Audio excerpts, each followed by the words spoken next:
There's a tree you might have passed on your way to work, especially if you live near a park or caught a whiff of something like rancid butter. You probably didn't notice it. After all, it's been around humans since the very beginning and thrives so well in polluted air that it's now a staple in urban design. Yet, it's the last of its kind.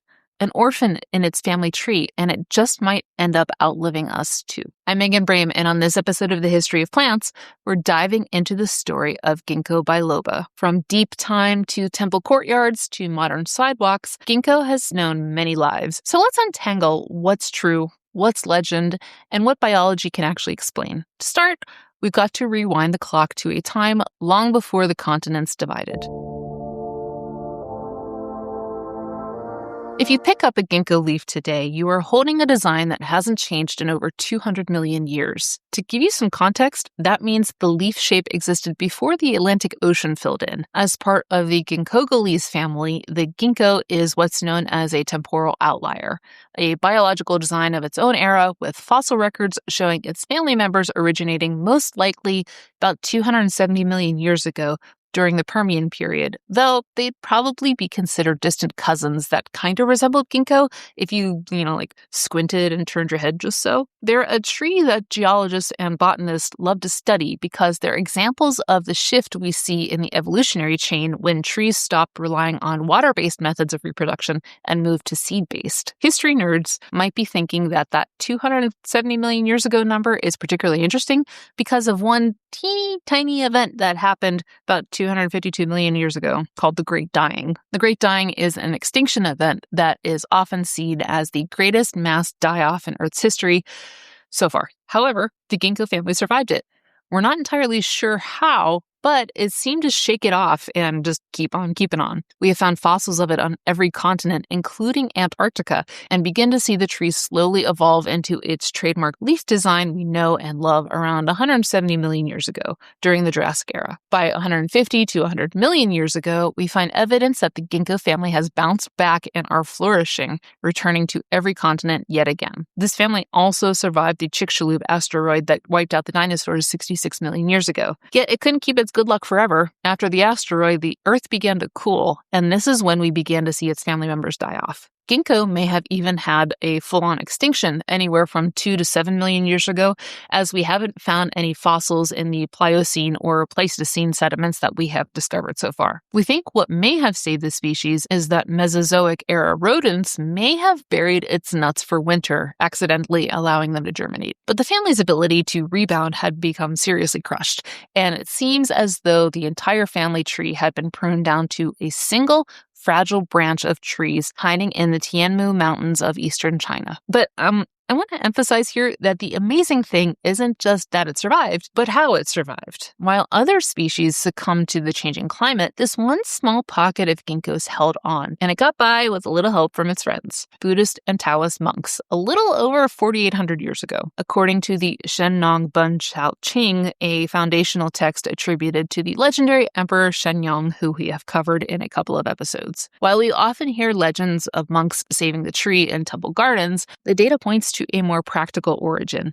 The ginkgo was a crop. The earliest record we have dates to around 980 CE in a text called the Kowu Chutan, where the ginkgo tree, or ijiao, meaning duck's foot, a reference to the leaf shape, is described as a food source for people living in the Song dynasty, particularly its nuts. There's a story that when the seeds were first presented to the imperial court, they were delivered in golden bowls, and the tribute was so rare that the emperor's officials weren't sure what to call this gift. Eventually, they settled on yinxing, or silver apricot, a nod to the pale, plum-like seeds of the ginkgo tree. So, the tree had found its protector in temple courtyards, gardens, and then kitchens. But as the ginkgo moved from the imperial courts of China to the islands of Japan, it encountered a world that was about to turn this food source into a symbol of immortality, and a traveler who would give it a name that would become a permanent clerical error.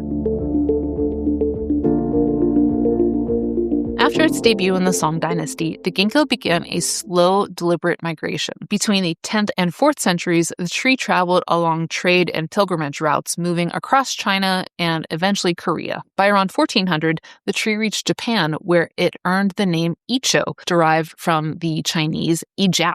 But as it became a fixture in Japanese culture, a second name emerged, Ginkgo, which was a literal Japanese reading of the Chinese characters for silver apricot. For centuries, these two names lived side by side, one describing the leaf, the other describing the seed. The Japanese found a practical life-saving use for the tree. Its cork-like bark acted as a natural firebreak. In cities like Edo, modern-day Tokyo, where buildings were primarily made of wood and paper, the ginkgo was a form of insurance. One tree, particularly famous for this resilience, is known as the disaster ginkgo.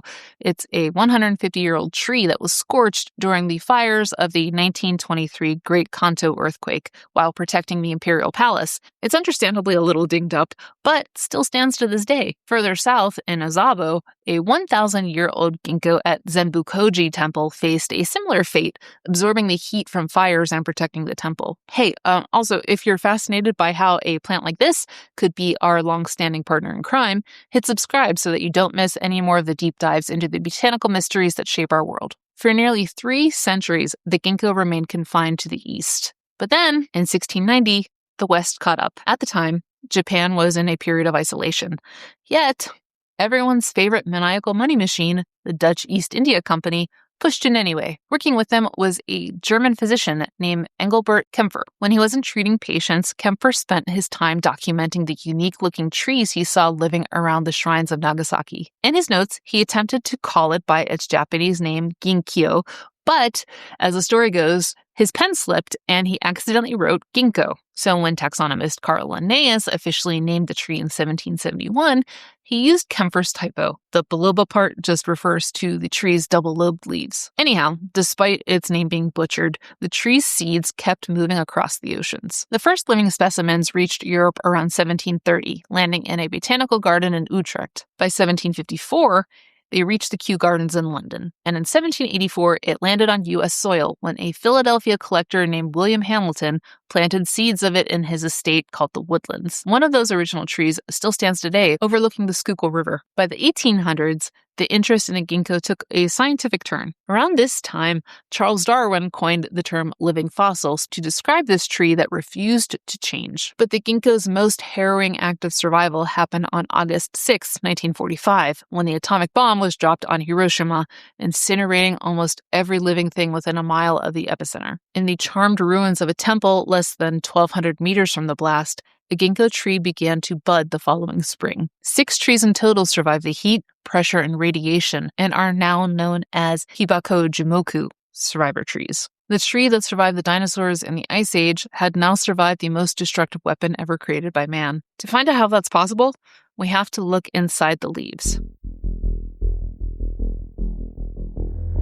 To understand how a tree can withstand an atomic blast or 200 million years of climate shifts, we have to look at its internal armor. In 2016, scientists sequenced the ginkgo genome and found it had 10.6 billion base pairs, more than 3 times the size of the human genome. It is a massive genetic library packed with instructions for creating a unique and really impressive chemical arsenal. The most famous of these chemicals are 2 terpenoids found nowhere else on Earth, the ginkgolides and bilobalide. Bilobalide acts as a powerful neuroprotector, while ginkgolides contain what's known as platelet activating factor, PAF. These are antagonists and work as a shield against fungi, bacteria, and insects. Inside the human body, however, these compounds function like a biological override switch. They target and restrain specific enzymes, namely COX-2 and 5-LOX, which are the primary architects of inflammation. By throttling these enzymes, the ginkgo's chemistry de-escalates the internal red alert that triggers swelling and airway constriction in conditions like asthma. This dampening effect is so potent that in the 1990s,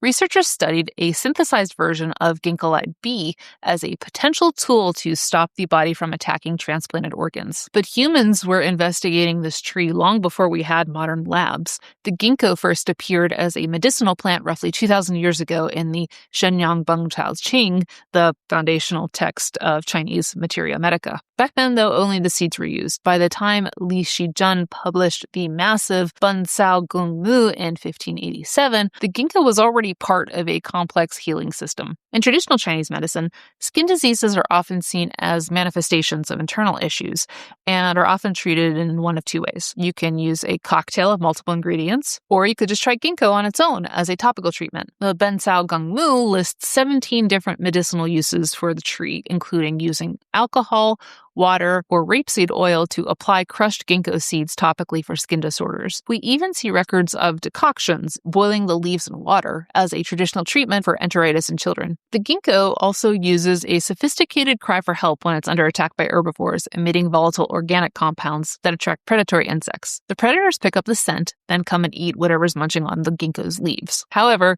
the most notorious chemical in the ginkgo's kit is one you'll smell before you see it: butyric acid. This is the source of that rancid butter or vomit scent produced by the female seeds that we actually think is a holdover from ancient origins. Ginkgo seeds have a thick, fleshy shell for protection, so we think that this rancid scent may have acted like a dinner for Mesozoic scavengers. These creatures would eat the fleshy seeds, then their powerful digestive juices would break down that shell, a process you know as scarification if you're a gardener, allowing the seed to germinate once it passed through the animal's system. While it's a cool adaptation, the smell is really something to behold. However, ginkgo trees are dioecious, meaning individual trees are either male or female. Consequently, male trees are far more popular in urban landscaping since they lack the seeds. Interestingly, particularly if you're a plant nerd, the males possess the largest sperm cells in the entire plant kingdom, and if a male tree finds itself alone or under extreme stress, there are documented cases of it spontaneously growing a female branch to produce seeds, ensuring the lineage continues. Our medical obsession with these chemicals began in earnest in the 1950s with a researcher named Vilmar Schwabe. He was fascinated by how the tree's compounds, specifically its flavonoids like camphorol and quercetin, acted on the human circulatory system. Schwabe theorized that by isolating these compounds into a standardized extract, which he called EGB 761, he could improve blood flow to the brain. The logic was simple: better circulation meant more oxygen and nutrients to the neurons, which, in theory, could sharpen the mind. EGB 761 is one of the most studied herbal supplements in the world and sparked a global gold rush for brain-boosting supplements. For decades, ginkgo was marketed as a miracle cure for memory loss and dementia, based on that specific promise of cerebral blood flow. However, the investigation hit a snag in the late 2000s. Large-scale studies, including the very official-sounding Ginkgo Evaluation of Memory study, showed less conclusive results than the early hype had suggested. While it didn't turn out to be, like a limitless pill for healthy brains, the search for ginkgo's true utility hasn't stopped. Today, researchers are looking at ginkgo for post-COVID cognitive impairment, erectile dysfunction, and even improving recovery after cataract surgeries. Recent research has focused on studying a protein in the leaves called Ginkgo Biloba, which shows strong antibacterial activity against pathogens like the ones that lead to staph infections. But there is a dark side to this chemistry that we have known about for hundreds of years. The Bunsao Gongmu may have listed multiple uses for the tree, but it also carried a warning. This is a plant that demands respect. Raw ginkgo leaves contain ginkgolic acids, toxic compounds that can cause skin rashes or liver damage. In Germany, extracts are strictly limited to less than 5 parts per million of these acids, so your chances of gnarly side effects aren't zero, but still pretty low. In the United States, though, the 1994 Dietary Supplements Health and Education Act means that ginkgo is sold as a supplement, which is unregulated by the FDA, so a bottle in America could contain much higher dangerous levels. If you take too much or the wrong kind, you're looking at gastrointestinal distress, headaches, and irritability, which, it sounds like a bummer, but isn't enough to make many people swear off playing fast and loose with it as a supplement. You're an adult, and you don't need me to police your supplements. But you should know that ginkgo interacts with other drugs. Because it thins the blood, taking it with aspirin or warfarin can be unsafe. It can even interfere with antidepressants or anticonvulsants, leading to potentially fatal complications. So, in my opinion, the ancient texts were right. This is a versatile plant with really promising potential, but demands respect, and don't mess with it if you don't know what you're doing. The ginkgo is a master of chemical warfare and internal resilience, but as we moved into the 20th century, this ancient survivor faced a new kind of challenge, trying to flourish in a world that was changing faster than any ice age. The 20th century transformed the ginkgo from a botanical curiosity into a resilient urban green space warrior. It survives high levels of ozone, sulfur dioxide, and the heavily compacted, confined soil spaces of modern sidewalks. City planners have made it a global staple because it thrives where other plants choke. It is effectively resistant to almost every pest and disease that plagues modern horticulture. In the cerebral area, we see its influence extending deep into our cultural history. The ginkgo is frequently linked to Confucius, who was said to have taught his students under its shade. In the Han Dynasty, the poem Shangling Fu described it as growing in imperial hunting parks. By the time it reached Europe, it became a muse for Art Nouveau artists who were drawn to its organic, fan-like symmetry. Even today, it shows up in unexpected corners of pop culture, like the Ginkgo Guild in Pokemon, where the leaf serves as a badge of trade and resilience. In 1989, the ginkgo leaf became the official symbol of Tokyo. You can see its stylized shape on everything from manhole covers to the city's official subway logos, a reminder of the city's ability to rise from the ashes. Meanwhile, my current stomping grounds became a major hub for ginkgo cultivation. In 1887, George Ellwanger and Patrick Berry ran a massive nursery in Rochester, New York. They donated 20 acres of land that eventually became Highland Park, which still contains some of the oldest and tallest ginkgos in the region, garbage plates notwithstanding.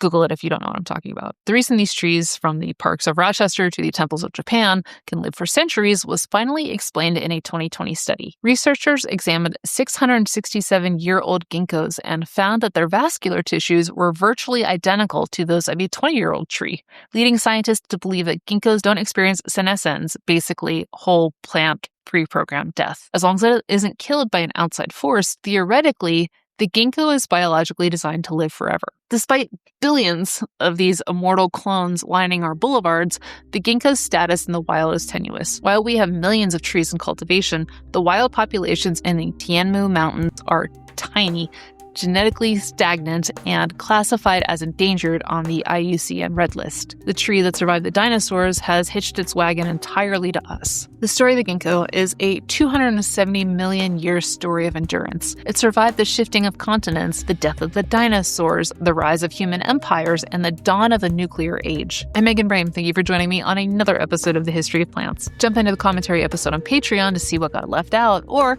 if you're ready to follow this trail of plant medicine even further, check out my video on cinchona, the tree that gave us quinine, cured malaria, and may have saved our species from extinction. Until next time, greenies, stay curious and don't forget to flourish.